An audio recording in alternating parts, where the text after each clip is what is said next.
અંદર મારે કાયદેસર કરવા માટે મજબૂર નહીં કરવાનો, બરાબર? લઈ લો ને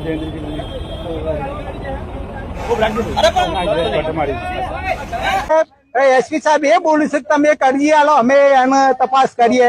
તો આવો એવો કેવો નિયમ છે મારા દેશની અંદર, ભારતની અંદર?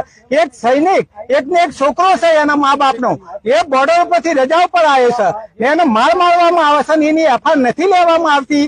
તો હું જે પણ અહીંના અધિકારી છે, જે પણ વકીલ સાહેબ છે, યા તો કલેક્ટર સાહેબ और જે નેતાઓ છે ભાજપના, એ સબને હું જાણ કરવા માંગુ છું કે આ એફઆઈઆર અમારી નહીં ફળાય તો સાંજે 4 થી 5 વાગ્યા સુધી અમે વાત જોઈએ છે કે અમારું ઉગ્ર આંદોલન, જે સૈનિક રિટાયરમેન્ટ છે બધા ઉગ્ર આંદોલન થશે હિંમતનગરમાં.